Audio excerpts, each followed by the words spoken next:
So in this one, let's talk about relational databases. Now, databases in general are most critical component of any system. The way I put it is I always say database is the most brittle component of any architecture. If you know your database well, more than half the battle is won because most response time, most latencies, most things that if it goes down, it takes everybody with it. It's database. If you solve your database problem really well, your system will be very stable no matter what. Right? So in this one, let's go deeper into relational databases. Feature videos will cover non-relational databases and other aspects of it. But today, like in this one, I like to spend a lot of time around relational databases and more importantly, ACID properties. Fine. Okay. So in relational databases, data is stored and represented in rows and columns. Everyone knows it. But now let me tell you a very interesting story. So always remember this. Whenever something new comes up, something revolutionary comes up, it always finds its first set of application in the financial domain. So when computers were invented, the first set of programs that were written were all accounting programs. Right? So what happened? Earlier, people used to do accounting on sheets of papers, which were literally arranged in rows and columns, exactly how a Microsoft Excel or Google spreadsheet looks like, exactly the same. Right? People used to do accounting on that. So when computers came in, the first set of programs that were written solved ledgers for them. Ledgers basically Excel and spreadsheet. Right? So you would always find this. Whenever something revolutionary comes up, it always finds its application in the financial domain. Let's start with that. When computers came up, financial problem. Internet came up, payment systems was the first one that were built. Banks went online the first thing. Databases were built to cater to those needs. When blockchain came in, the first set of applications were cryptocurrency doing money transfer. So you see something revolutionary comes up, it will always find its first set of applications in the financial domain. So, which means that when databases were first created, they were created to solve the problems of financial systems. So, which is where you see the way ledgers were run on sheet of paper were exactly how our databases were modeled in rows and columns. Right? And given that, now the information was digitized. Earlier it was sheets of paper, so people used to do accounting in those rows and columns, are now in computers, in databases, not get connected to internet per se, right? Right now, when the computers first came, there was no internet. Still, isolated setup of computers had those small databases where people connected and get it done. Like so small networks were created, not massive internet per se, right? So which is where the first set of databases that were created for the sake of financial systems. So which is where, because they handle financial data, the kind of properties also that the databases provide were related to ensure that financial systems work just fine. Which is where you see that they needed data to be consistent, they needed data to be reliable, they needed high integrity with data. We covered all of them when needed, right? They needed constraints to ensure that they needed everything to be in one place. Which is why you see these are like very common traits of relational databases. Right? So we'll go into ACID properties that relational databases provide and how and what each of those guarantees. Right? And this is the heart and soul of why most people pick relational databases whenever they need quote unquote transactions. Right? So let me talk about it. So in relational databases, we have something called as transactions. Transactions are atomic unit of work. We go and see it in very detail in the coming sections. But the transactions are something that helps us build systems which are correct. They help us build applications logic which is correct no matter what. The reason relational databases are famous is because they give us ACID guarantees. Now, name sounds fancy, but that's what it is. A for atomicity, C for consistency, I for isolation, B for durability. Now, let's talk about each one of them in depth. First is atomicity. Atomicity implies that all the statements within a transaction takes effect or none of them takes effect. So, the idea is that let's say in my financial system, if I were to insert data in two different tables, I can wrap it in a transaction such that either both of them happens or none of them happens. It would never happen that I made an entry in one table, but before I was able to write in another, my system crashed and I'm now having an inconsistent state.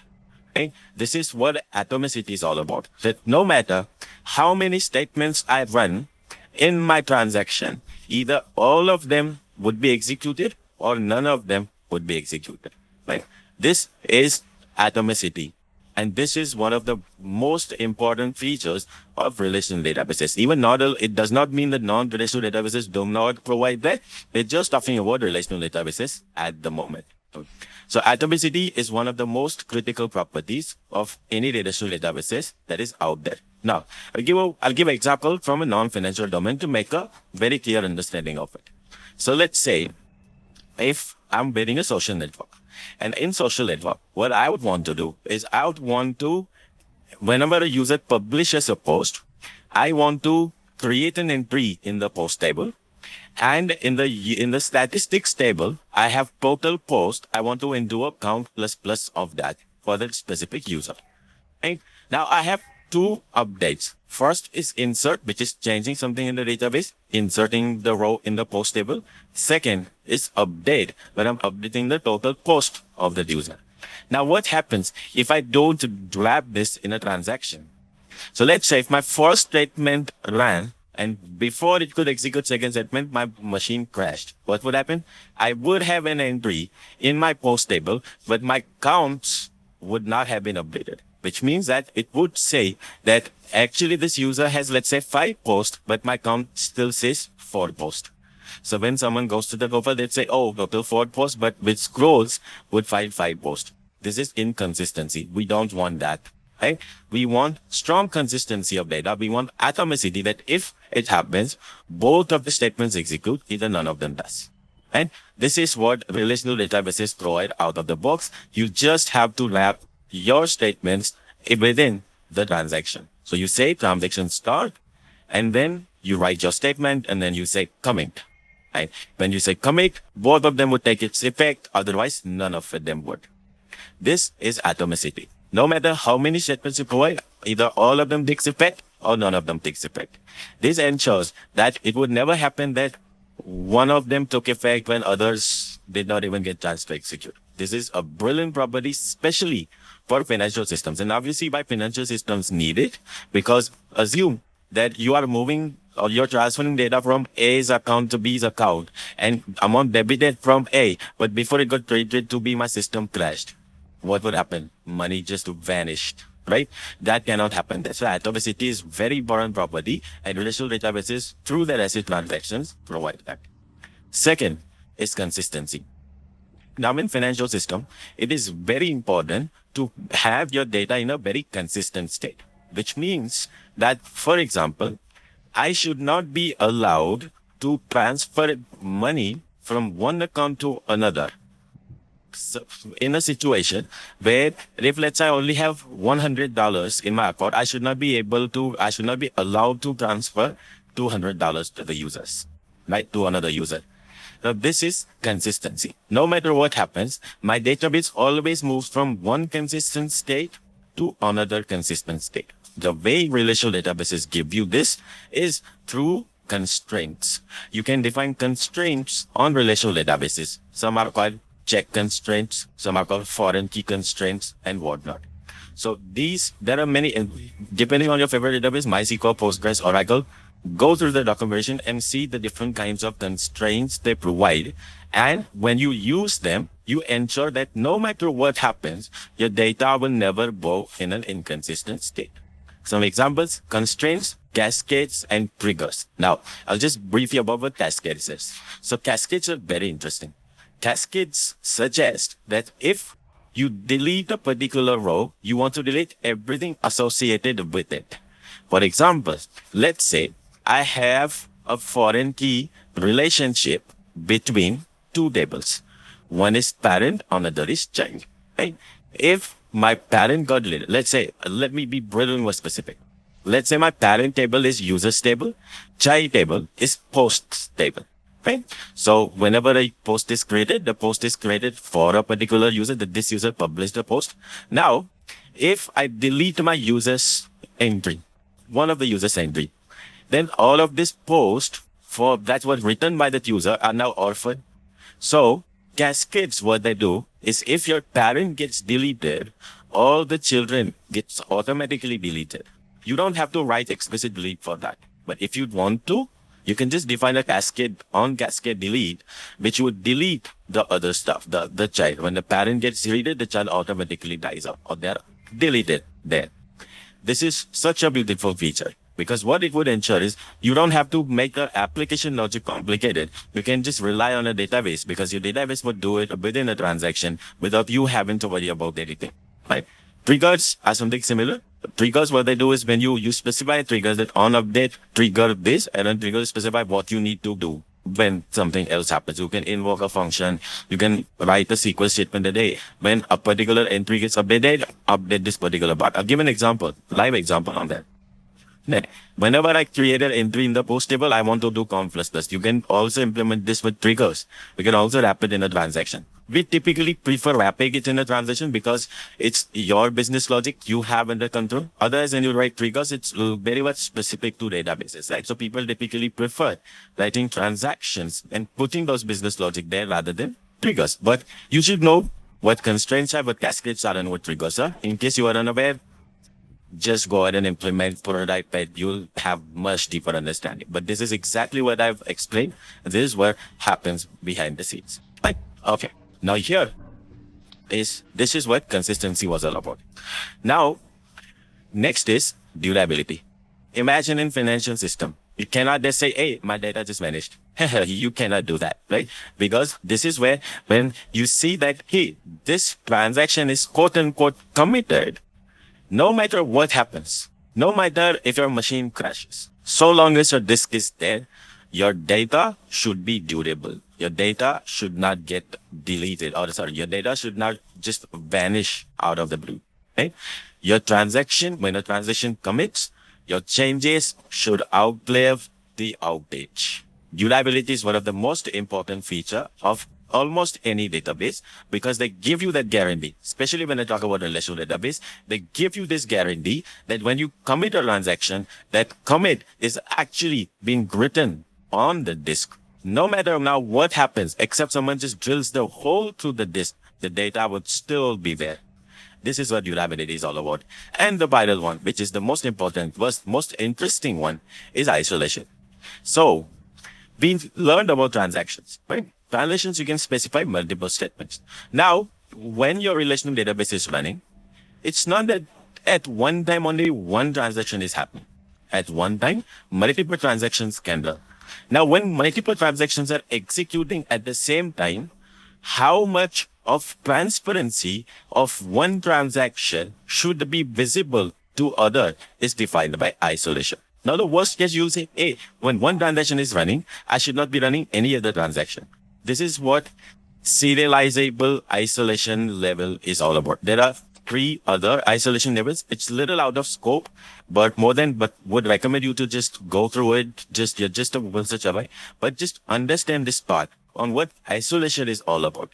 When I say isolation, it implies that how much of details of one transaction is available to other transaction. Right? So for example, if my one transaction was running this 1, 2, 3, 4, 5 statements, my second transaction was running this 3 statement. Let's say these 2 are happening at the exact same time. Should the changes happening in this 3 statement be visible in this transaction or not? This is what isolation is all about. Depending on, there are 4 isolation levels. Each one of them makes it more stricter than other. Some says it's totally there. Some says it's after committed. Some says it's not at all and whatnot. Little out of scope, little specific to database, but you'll get an idea. The idea of isolation level over here is purely how much of transparency from these statements of this one transaction be there on this other transaction. Right? This is isolation. So when multiple transactions run at the exact same time, Now, how much of data of one is available to other? I'll give an example just to clarify that. If let's say my transaction one wrote the data into a particular table. Let's say there was a table in which there is a column whose value was updated to 10. But transaction has not yet committed. Now, the value that was updated was through this update statement. Now, when transaction 2 ran and it read the value, should transaction 2 read 10? But if transaction 1 is not yet committed and transaction 2 reads 10, then transaction 2 becomes inconsistent. Right? So you can configure this. These are isolation levels, FYI. These are isolation levels.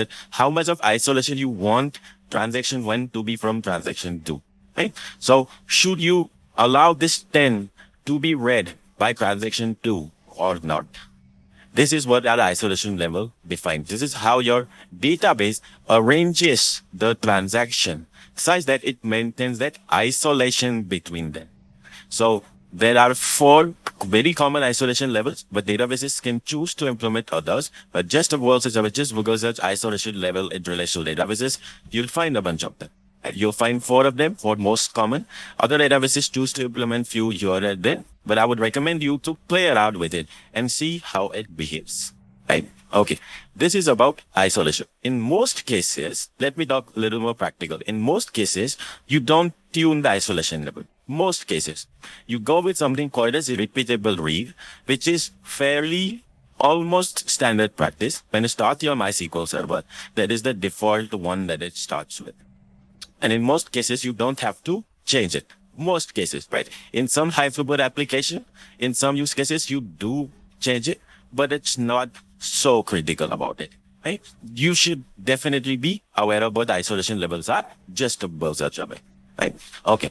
So relational databases are there to answer these, or are there to provide you with these 4 amazing guarantees: atomicity, consistency, isolation, durability. Right? Now you get this 4 thing. When you get this 4 thing, you choose, when you pick a relational database, you pick one because you want ACID, because that's the highlight of it, right? So you need to have a very detailed understanding of what ACID is all about, right? So what I would recommend is do this exercise, because theoretical knowledge, it's okay, but having that hands-on experience makes a lot of difference. So what I would recommend is do this very 3 simple things. First, set up a SQL database. Be it MySQL, Postgres, pick your favorite, right?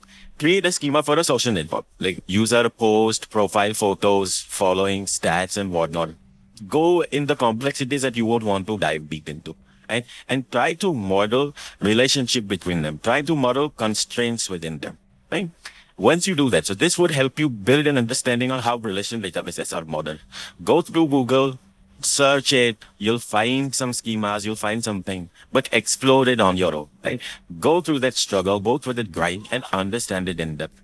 And once you do this, once you have the schema, at least have your users and profile tables. And the users is your authentication users table, and profile is your detailed profile that we typically have.